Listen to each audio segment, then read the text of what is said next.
Hey everybody, this is my gourami tank that we're looking at, and we're going to look at it for a little while we talk about nitrates. And in particular, we're going to talk about nitrate test kits, and we're going to compare the two that I've been doing tests with lately.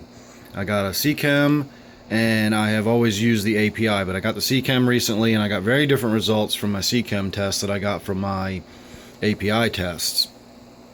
So I've been pulling my hair out trying to figure out what's going on and what these different results mean and so on and so forth. If you're following along with my layman's lectures, you know I've shot a whole series of videos about nitrates, their effect on your animals, and so on and so forth. I don't know how accurate they are because I'm not really sure how accurate the tests are. The tests that I'm was basing my information on, I'm not so sure that the API test kits are very accurate anymore. Once I got the Seachem test kit, and I'll get into the actual tests in a few moments, the first thing I noticed was that the Seachem test was a different type of test than the API test kit. The API test kit that most of us are familiar with uses a vial. You put 5 ml of water in it, you put 10 drops of your first solution, you put 10 drops of your second solution after shaking vigorously. Then you mix that up for a minute, and then you let the colors bloom, and we all get our test. Well, the Seachem test is a test that is done in a tray. It uses a very small sample of water. You add the first reagent as a single drop of liquid, and if you want, you can wait 3 minutes for the colors to bloom, and that will tell you your nitrate test. And then the second part of the test is it comes with a little tiny scoop and a little canister of powder, and you put 1 level scoop of powder in, and you mix that up, and you wait 5 more minutes, and then that gives you your actual nitrate result test. So every single test you do, you get a nitrite and a nitrate test, which I find interesting. Now, I had said before in one of my other videos, I thought that was unusual because I assumed that there was, the test kit was a test kit. They all use the same reagents. It would just be possibly how carefully were the reagents packaged and prepared. That might affect the accuracy or something like that, but they should be using the same reagents. So I was really surprised when I got this Seachem test, and it has a liquid and a powder. Very different than the API test kit, or so I originally thought. If you also remember, I talked about when you do the API test kit, you have to shake very, very vigorously on the second bottle. And that's because the second bottle is not so much the liquid, but it is the solids that are suspended in the liquid. So as far as I'm concerned, or as far as I can tell, I'm just going to go with this because I don't really see any reason not to. And I had a long conversation with a friend of mine the other day who is a chemist and who is a professional at keeping fish. Saltwater is his specialty, actually. And he agreed with me. And one of the first things he said, unprompted by me, was that my inconsistent results just didn't make sense because all test kits used the same reagents. So when I explained about the Seachem using a powder rather than a liquid, he kind of raised his eyebrows. And then again, after, I told him my theory about the fact that it is the same powder, but it's just suspended in the solid, he said, of course, that makes perfect sense. That's exactly how it is. But then the more we started discussing it, the more things started becoming alarming. How well did you mix the bottle? Did you mix it perfectly evenly, and did you get the exact accurate amount of solids suspended in each drop of liquid that you put in? Because if you didn't, you're not going to get a true test. And what he pointed out, and this hadn't even occurred to me, what he pointed out was once you've done one of those tests, if you've done it wrong, if you didn't shake it thoroughly enough and there was a little, you didn't have enough of the solids in the solution you dripped into a test, every single test from that point on is going to be skewed because you now have the wrong proportions of solids to liquid in your bottle. So no matter how thoroughly you mix it from then on, you're always going to have more solids in your sample than you should. And that's going to skew your test results. So it's really kind of a poor way of doing it. The powder test kit is very, very much more accurate, and you can see how much you're putting in there. It's not a guesswork of did I shake it well enough and is it mixed thoroughly enough. The solids are a caking type solid, so if you let your API test sit on the shelf for a little while, they will cake at the bottom, and you have to shake it even more vigorously. So again, I'm not saying necessarily you should throw your API test kit away just yet. I may be saying that in a few minutes though, because I'm going to get to my next point. But it's just, just be aware of that. When I said before that you really have to shake that, you really do have to shake that. And do it right from the start. Do it from your first test to your last test, because I would imagine as you're getting down to those last 8 or 10 tests that are left in the bottle, what's the likelihood that you've still got the correct ratio of dissolved or suspended solids? I'm sorry, not dissolved solids, suspended solids. That's very different. If it was dissolved solids, that would probably be okay, because it would dissolve and diffuse evenly throughout the water. This is suspended solids. Think about having a jug with sand in the bottom, and you got to shake it up and get that sand so evenly spread out throughout that jug that when you put 10 drops out, every drop has the same number of grains of sand in it. That's effectively what you're trying to do when you shake this bottle of API, the second bottle of your API test kit.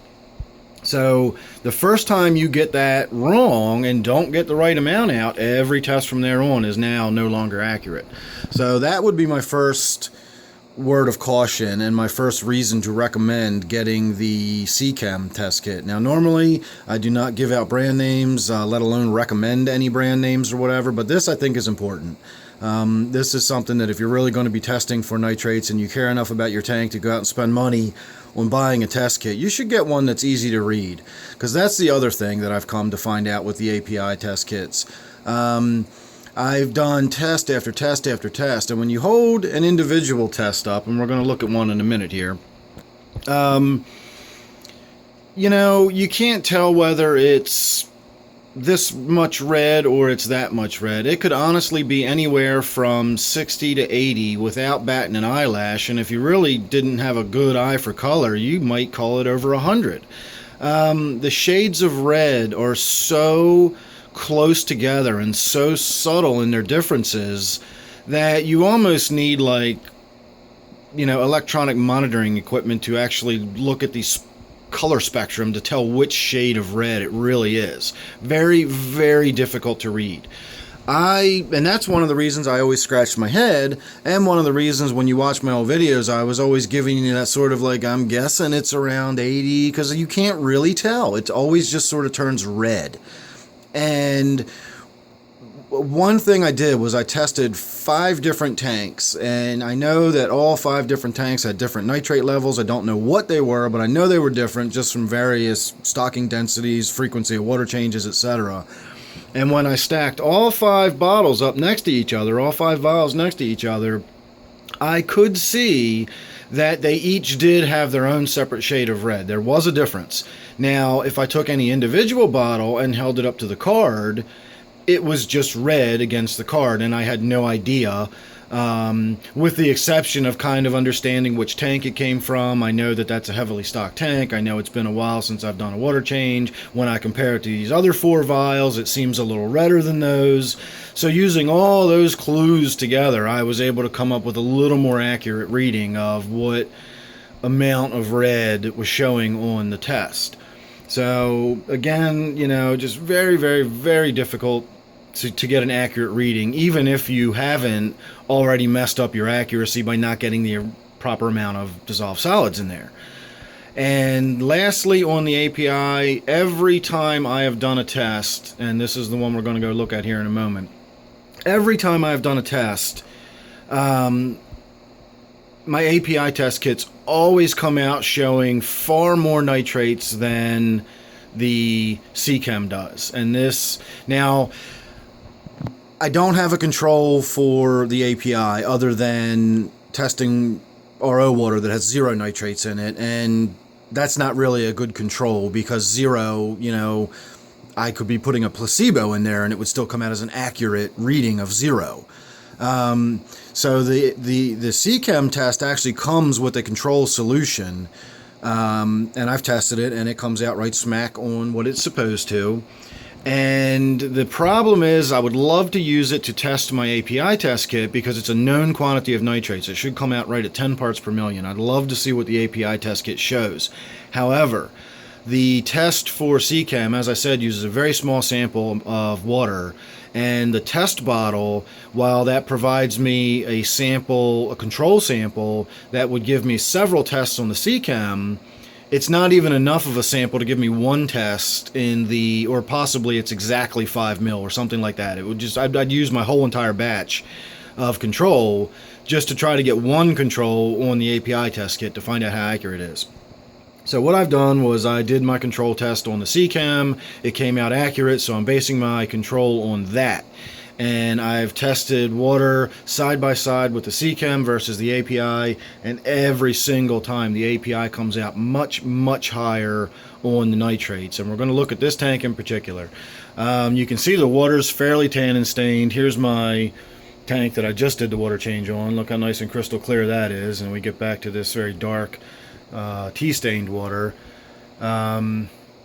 It's been, I don't know, maybe a week since I've done a water change, maybe 10 days. Again, I'm not really, I don't, write down when I do water changes or keep track of it like that. I will do a video one of these days talking more about tank personality and, how we maintain our tanks and things like that, but that'll be something for a different video. So, I always used to think this tank was really, really high on nitrates just because of all those API tests and because of the stocking density in this tank. Well, when we go in the other room in a minute, we're going to be surprised at what we find, because I just took a sample from this tank and I'm actually letting the colors bloom right now, and I can guarantee you we're going to see a huge difference between the API and the Seachem. So let's go over there and have a look at that real quick. Alright, so here's the API test results, and I know this never comes out quite right on camera, so I have no idea what that looks like to you, but to me, I'm once again, is that 80? Is it 40? I don't know. I know it's not 160. You can tell it's not quite that dark, but there's a lot of difference between 40 and 160.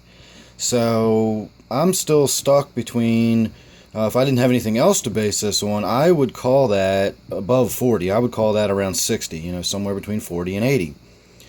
So this is my test kit from Seachem, and it does it differently. As you can see, it does a little tray and has this little sliding adjustable card. Can't pick this one up for obvious reasons, but I have it matched at about right there. If I go any higher than that, I'm just obviously getting darker than the color of the sample. And when I look at it, you can actually just make out the 3 there. I'm on the underside of 30 parts per million on this test. So we'll call that, 28, 29 parts per million is where I sit with the Seachem test versus a very red indication on the API test kit. Alright, so that was a pretty good visual demonstration of exactly what I'm talking about with this inconsistency. The fact that my API test kit is always coming out so much higher. Another thing I want to say about the Seachem kit and the way it tests both for nitrates and nitrites, I found something very interesting about that. And that is not only the accuracy of the Seachem, but its apparent sensitivity. It tests down into the thousandths of a part per million for nitrites. Now, I've said before, I did a video where I was talking about the nitrogen cycle, and I talked about, or I was actually talking about nitrates and the end result of the nitrogen cycle, and why I still had so many nitrates in my tank if the plants were in there and they should be pulling the nitrates out of the water. Now, the example I used was a stream, and I talked about how if you increase the amount of nitrates, the algae would grow faster. So the nitrates are still getting in there, but they were taken up by the algae. So if you tested the water always showed up as being nitrate free. Yet it was obviously in there, or the algae wouldn't be growing the way it was growing. The same holds true with ammonia and nitrite. It's in your tank. The fact that you can't find it in your test just indicates that your cycle is working fine, and the nitrite and the ammonia are being taken up and eaten, essentially, at the same rate they're being produced. So as the ammonia is expressed from the gills of the animals, and as the ammonia breaks down and, comes out of the stuff that's breaking down in the substrate, it goes into your tank. I mean, it has to be in there until it goes across your biomedia and gets dealt with and comes out the other end as nitrate. So in theory, if your testing equipment was sensitive enough, you would find tiny amounts of ammonia and nitrite in the tank before it has time to get broken down. Well, I was shocked to find when I did the nitrite test, because as I said, with the Seachem, you put your first drop in. If you want to wait a couple minutes, that gives you your nitrite reading, and then you add the powder and you get your nitrate reading. So there's no reason you can't do both tests every time you do a test, unless you don't want to wait the 3 minutes and you want to put the powder right in. I always wait the 3 minutes just for the hell of it to see what I come up with. Excuse me. And what I come up with is about 2/100ths of 1 part per million of nitrites come up in my tank. And I know that's not just some random finding, because I've done controls with my tap water. And my tap water has nitrates in it because of my groundwater is very high nitrates. I live in farm country, sort of. But I don't have any nitrites in my groundwater. And when I test with the Seachem test, it shows 0. There's no color change whatsoever. And then when I test my tank water for nitrites, I get a slight pinkening, and it actually does coincide with the color on the chart, and it shows you at 0.02 parts per million nitrites. So that gives you one more little bit of confidence, or gives me anyway, one more little bit of confidence that this Seachem test is very, very accurate. So let's go look at that test right now, and you can see for yourself exactly what I'm talking about. All right. There it is. That's the difference I was talking about. The test in the upper left corner is RO water. I decided because I have questionable source water, the best bet would be just to go straight to the RO system. And as I suspected, we got no color change whatsoever. It's perfectly clear. And then, of course, if you see the test on the bottom right, that does have a slight pinkening to it. And if you look at the color chart, I'm having a really hard time doing this with the overhead light. I'm not exactly set up for filming. You can see the 0.01 right there, and I'm under that.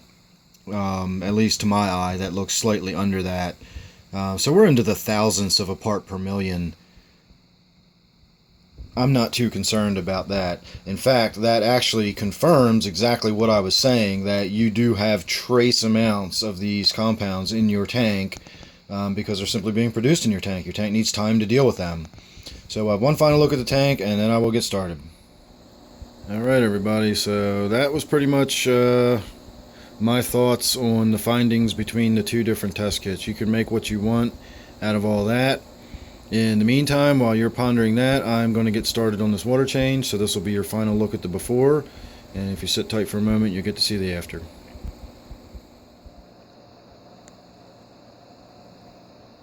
So there's your after. Now, I was going to do one additional clip to this, and I was going to show you one final test where I tested the tank after the water change. Now, I just did a significant water change. The rock you see right below the snakeskin gourami there, dead center of the tank, was actually exposed above the water when I did the change.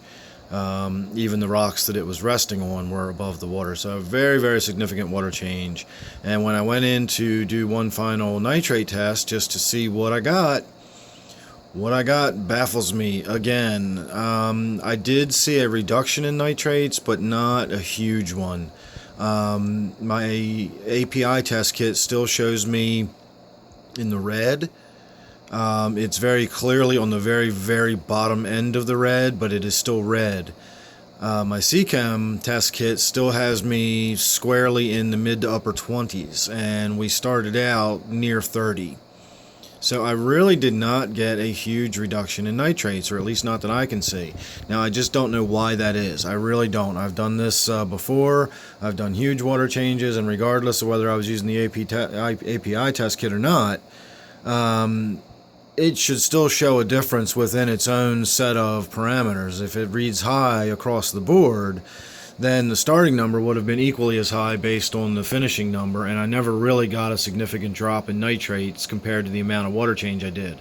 Now, I just did the same thing. I just ran two different tests, and I got the same sort of results. So we're not done with the nitrate videos yet. unfortunately, because I'm getting really burned down on doing nitrate videos. I'm getting tired of thinking about nitrates.